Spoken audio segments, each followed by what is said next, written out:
Jornal Gazeta Norte Mineira. Oferecimento Maximin Clube. O máximo prazer nos mínimos detalhes. E Net Fácil. Viva Conectado.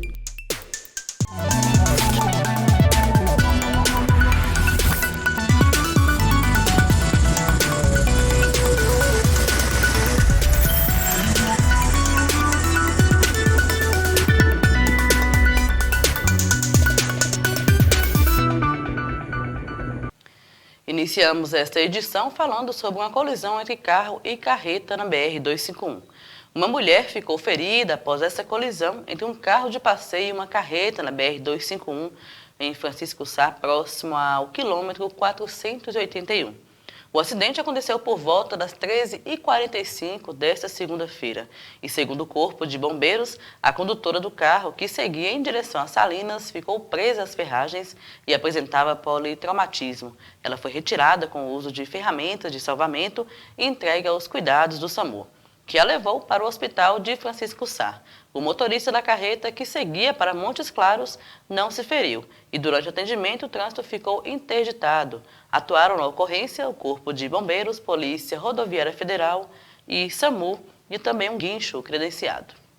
E olha só, a Polícia Rodoviária apreendeu na noite de sábado uma carga com mais de 96 mil bebidas sem nota fiscal na BR-251 em Santa Cruz de Salinas.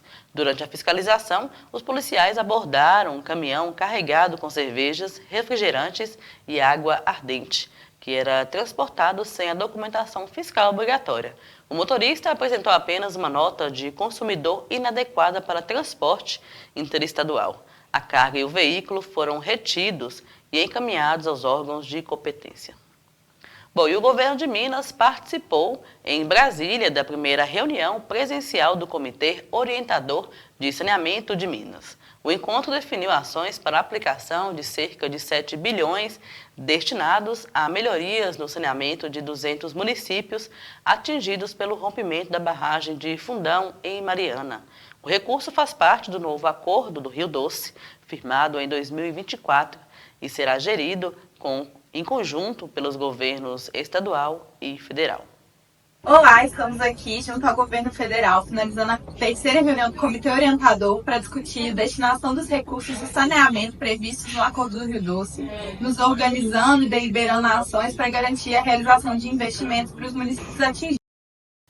E olha só, teleconsultorias ampliam acesso à saúde em Minas Gerais.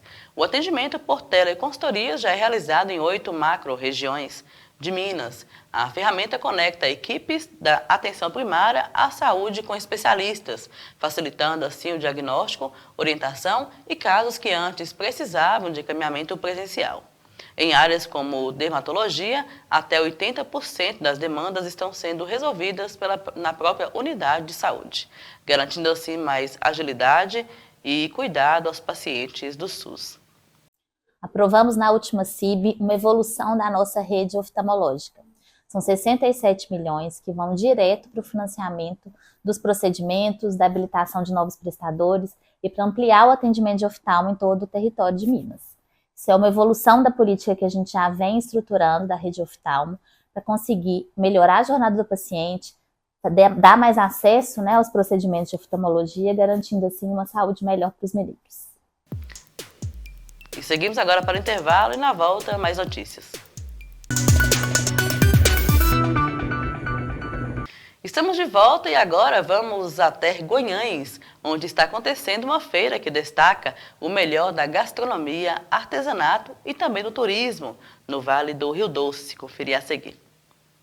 Nesta quarta-feira, profissionais, gestores públicos e empresários se reúnem para debater o potencial turístico do Vale do Rio Doce e também trocar experiências. A gente está trabalhando o dia a dia do turismo nos municípios, né?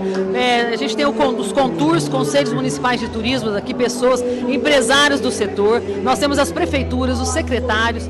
E esse evento, ele coroa esse trabalho do dia a dia. Temos aí grandes personalidades para nos mostrar como fazer um bom marketing, como fazer uma boa gestão no município. É claro que o melhor da cozinha mineira não podia ficar de fora. Tradição e acolhimento estão unidos para fortalecer as ações voltadas ao desenvolvimento sustentável. É um momento de muita troca, é um momento de muita importância para as políticas do turismo, porque é nesse momento que os prefeitos, muitas vezes recém-chegados, eles conhecem um pouco mais do todo o projeto da regionalização e todo o trabalho que a gente vem desenvolvendo no turismo de Minas Gerais para os municípios, né, através das GRs, que são fundamentais nesse processo de regionalização. O prefeito de Guanhães, anfitrião da festa, falou sobre as potencialidades da região e também adiantou algumas novidades. O turismo ele não é só festa, ele tem o turismo ecológico, nós temos muitas cachoeiras, nós temos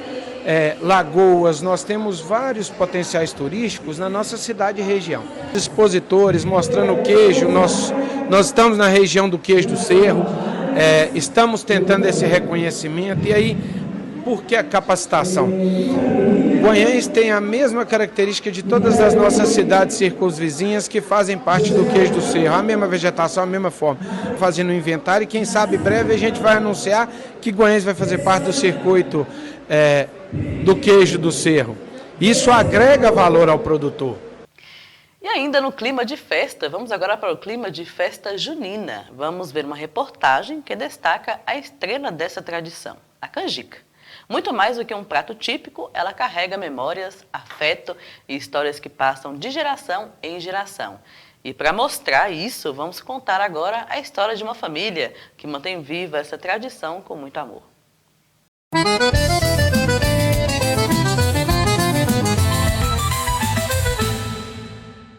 Olá, bom dia, tudo bem? A visita em casa de mineiro de verdade começa assim, com um convite para tomar um café. Por aqui a bebida não vem acompanhada só de uma boa conversa. Tem direito à broa de milho, uma receita que é tradição de família. Todo lugar que eu levo, todo mundo quer que a receita repete, traz de novo. E ela é feita com flocão de milho, o milho, a latinha de milho, e queijo, açúcar, ovos, leite, e bate tudo no liquidificador. E aí assa uns 30 minutos rapidinho, então ela fica assim bem cremosa, bem gostosa, ela tem um sabor diferenciado. Mas essa não é a única especialidade dessa família que ama a festa junina. O barulho da panela de pressão anuncia que logo logo teremos canjica na mesa. Prato que também recebe um toque especial e um dos segredos está no encontro desses ingredientes. A nossa canjica é especial porque põe tudo que tem direito. A gente coloca, além da canjica, mas tem o leite condensado, tem o leite de coco, tem o coco, tem o amendoinzinho que é torrado pela gente, não é aqueles que a gente compra, porque faz diferença, então traz um gostinho mais, né? E o segredo da canjica é deixar ela bem macia. E mamãe fala, a gente vai experimenta a canjica, ela fala, não tá boa ainda. Mãe, já tá boa? Não tá boa. E realmente, tá bem macia, derretendo, porque aí a canjica fica com um caldo grosso, sabe? As receitas produzidas a partir do milho parecem ser o grande destaque das festas juninas. Além da canjica e da broa, tem a pipoca, o próprio milho cozido e outras tantas delícias. E a explicação para isso está em características regionais e também da cultura. A combinação com outros ingredientes mostra que é um alimento capaz de transitar entre o doce e o salgado. A canjica ela pode ser chamada de munguzá em alguns lugares, principalmente no Nordeste, e até a canjiquinha o pessoal chama de quirera, né, que ela é aquela mais quebradinha. Mas as duas derivam do milho. Então a gente está num país, quando vamos lá buscar na história, muita gente fala da mandioca, mas tão importante quanto a mandioca é o milho também. E essas combinações até dos ingredientes, elas vão variar, ou elas começaram a variar muito de acordo com o que tinha naquele lugar, né? Então a própria canjica mesmo, a canjica branca, né? O munguzá, e tem gente que chama até de canjicão, só imagina ela doce, né? Que coloca lá leite condensado, creme de leite, leite de coco, mas tem uma versão dela que é salgada. Você pode colocar na canjica vários embutidos e ela fica deliciosa. Na família de Lili e tia Pati, como são carinhosamente chamadas, a organização dos festejos juninos é coisa séria, tradição de muitas décadas. O encontro é combinado com antecedência pelo grupo de WhatsApp para garantir que ninguém fique de fora. Edmeia é a responsável pelo início disso tudo. É uma gratidão muito grande, né? Muito lindo. Eu sinto muito feliz, porque eu estou passando um legado, né? Que eles estão aí acompanhando. Então, cada um que está ali pegando aquilo que eu deixei e está fazendo, está me fazendo muito feliz, porque não foi em vão, né? É uma festa linda, bonita, né? Tradicional, praticamente no Brasil todo, né? E a gente percebe que são momentos lindos, a gente está se encontrando. Que ali a gente joga, conversa fora, a gente traz novidade, dança também. Nós não temos só as comelâncias, nós dançamos quadrilha, fazemos brincadeiras. E se no festejo não pode faltar a encenação do casamento na roça, por aqui, Santo Antônio deu um jeito de providenciar um casamento junino da vida real. É sim, emocionante, porque a gente tem a trezena de Santo Antônio, que é também tradição, né? São 13 dias da festa de Santo Antônio. Eu sou devota de Santo Antônio. Numa dessas festas, eu conheci o meu marido.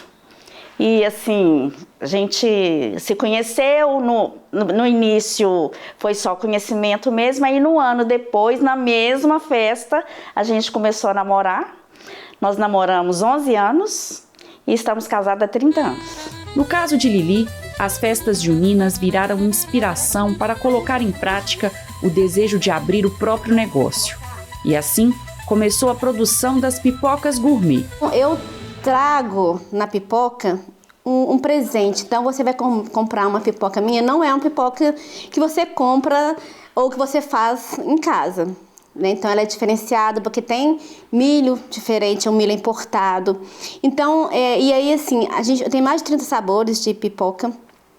E uma delas é o gostinho de festa junina, para você ver como que é bem tradicional isso, né? Para que todo o encantamento presente nos festejos juninos se transforme em boas oportunidades de empreender, além de boa gestão, é preciso que os produtos também inspirem os clientes. O empreendedor ele precisa, a partir desse cardápio, desse portfólio de produtos sazonais, fazer um plano de comunicação que vá, de fato, aproximar a empresa do cliente e gerar desejo. Então, para que ele consiga fazer isso, ele tem que ter um plano de comunicação estruturado. E aí eu não digo um grande plano, grandes investimentos, mas ele tem que ter uma rotina estabelecida de postagens, ele tem que mostrar ali informações que vão atrair o cliente. Então, imagens que geram desejo, uma apresentação bem interessante do produto que pode seguir também a temática. Então, isso tudo bem filmado, bem fotografado e bem comunicado vai gerar desejo para o cliente e aumentar as vendas consequentemente. Seguimos agora para o intervalo e na volta você confere mais notícias.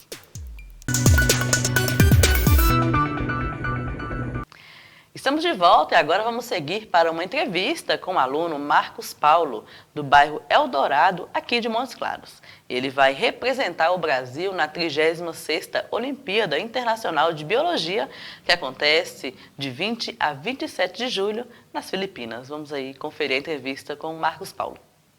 Meu nome é Marcos Paulo, né, mas eu acho que diz muito mais sobre mim falar que eu sou montes clarense. Sou filho de Daniela, professora de literatura, e de Carlitos, um caminhoneiro. Sou apaixonado por biologia e por isso, e não só por biologia, mas por várias ciências, tudo que é conhecimento e que expande minha visão de mundo, eu sou apaixonado por isso. Gosto muito de música também, mas o meu grande esforço no conhecimento me fez ser medalhista internacional na Olimpíada Ibero-Americana de Biologia e hoje me classificou para a Olimpíada Internacional de Biologia, que vai acontecer nas Filipinas, em julho. O amor pelo estudo realmente ele começou muito cedo, porque a minha mãe, sendo professora, ela sempre me incentivou muito, sempre me dava tarefas extras, sempre me dava livros para que eu lesse toda semana, ela sempre cobrava de mim, só que chegou um ponto em que ela não precisava mais cobrar de mim, porque eu já tinha maturidade para entender a seriedade, como você muito bem disse. Chega um momento em que você cai em si e percebe, meu Deus, eu sou responsável pelo meu futuro. Isso dá um pouco de ansiedade. mas também é muito bom saber que você é o único responsável pelo seu futuro. É claro que você tem que saber aproveitar das oportunidades, você tem que saber quais são os momentos para você seguir aquilo que você deseja, mas se você persistir, você se dedicar, você vai alcançar aquilo que você deseja. Então, na minha cabeça, você ser responsável pelo seu futuro não me causa mais ansiedade, me causa um senso de conforto. Hoje meu irmão, ele faz faculdade na ILUM, né, que é uma faculdade de ciência e tecnologia, lá em Campinas, e ele foi um dos primeiros medalhistas da minha escola, ele foi medalhista na UBMEP. Enquanto a minha escola ela ainda não fazia tantas Olimpíadas, meu irmão ele foi um dos primeiros e únicos medalhistas na Olimpíada Brasileira de Matemática. E isso me inspirou a querer ter uma medalha também, porque eu via, nossa, meu irmão tem uma medalha, por que não eu? Por que eu não posso ter? E aí eu fui descobrir que havia outras Olimpíadas, havia Olimpíada de Ciências, havia Olimpíada de Biologia, de Física, de Química, e aí que surgiu a ideia do projeto, né?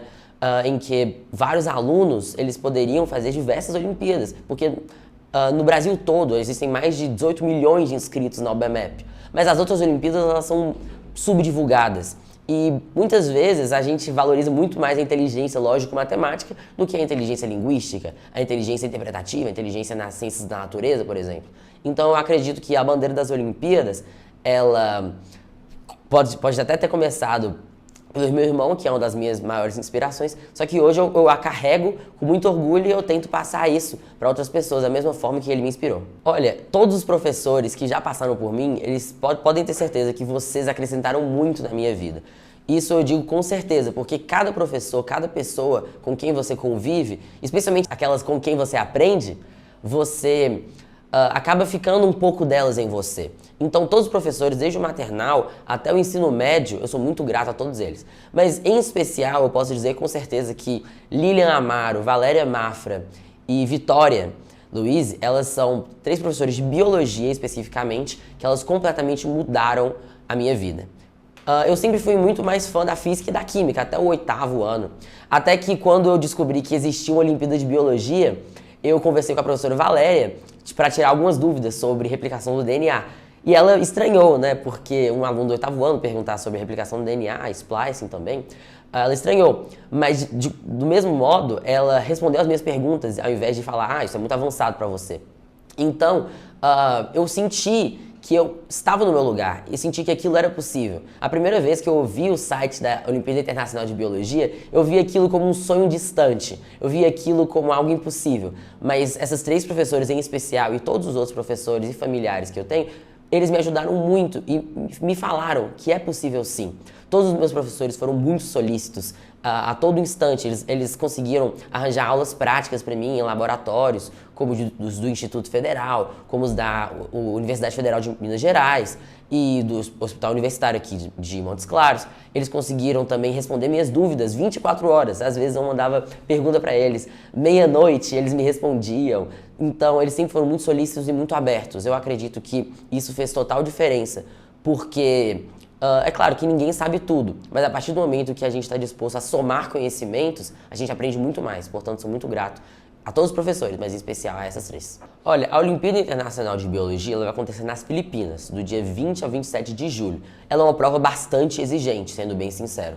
Então, ela é composta por 4 provas práticas e 2 teóricas. As 2 provas teóricas elas são de VOF e as 4 práticas vão ser uma de microbiologia, uma de ecologia, uma de ciências biomédicas e a outra de biologia molecular e celular. Então são provas bastante exigentes, muito exigentes mesmo. Por quê? Porque são provas práticas em que o estudante ele deve manipular, deve conduzir um experimento e a partir dos resultados ele vai redigir respostas dissertativas ou objetivas que serão corrigidas pelos professores responsáveis pela Olimpíada. Eu já fui treinado bastante em partes práticas, porque, como eu disse, eu fui para a Universidade Federal de Minas Gerais, fui para o Hospital Universitário, fui para o Instituto Federal, tive aulas no laboratório da minha escola também, tive aulas no Instituto Butantan durante 2 semanas sobre assuntos diversos, como bioquímica, biologia molecular, botânica, ecologia, e tive diversas capacitações práticas que me ajudaram muito. Então, a minha preparação neste momento ela está sendo focada totalmente na parte prática, porque é a parte que os brasileiros, geralmente, eles têm mais dificuldade quando eles competem com outros países. Olha, eu sou meio suspeito para falar, porque muita parte do meu momento de lazer também é estudando. Porque, como eu disse, eu adoro estudar, adoro mesmo, especialmente biologia, adoro compreender o mundo à minha volta. Só que eu sou uma pessoa que também adora poesia, adoro ler poemas e escrever também. Eu gosto muito de música, eu toco na igreja, eu toco em alguns eventos da escola, quando é possível. Adoro tocar violino em casa, eu toco violino desde os 9 anos. Eu gosto muito de sair com meus amigos, gosto de ir em festa, ir no churrasco, sabe? Então eu sou um adolescente normal, sou um adolescente comum que sai com os amigos, que conversa, que faz tudo que um adolescente faria, só que eu também estudo, porque eu gosto de mostrar pra mim mesmo e também acaba indiretamente mostrando pras pessoas que com planejamento, organização e persistência, você consegue ter resultados muito grandes sem ter que abrir mão de quase nada. É claro que a gente abre mão de muitas coisas, só que se você tiver organização, acaba que as coisas que você tem que abrir mão são ínfimas perto dos resultados que você vai ter. Olha, eu sou uma pessoa que costuma postar bastante coisas no meu Instagram, então acho que acompanhando o meu Instagram, que é marcos._paulo_, vocês podem colocar aí na tela, eu acho que eu posto bastante coisa lá, mas em especial também gostaria de mencionar o arroba do meu projeto, o projeto do qual eu faço parte, que é o arroba Prisma Sapiens, que é o projeto Sapiens. Bom, parabéns para Marcos Paulo e assim finalizamos mais uma edição do Jornal Gazeta Norte Mineira. E se você quiser saber mais sobre conteúdo ou acessar outras reportagens, acesse o nosso portal gazetanortemineira.com.br. Lá você confere isso e muito mais e também nosso diário de notícias com os principais acontecimentos do norte de Minas. Eu fico por aqui, nos encontramos amanhã neste mesmo horário às 18 horas. Até lá!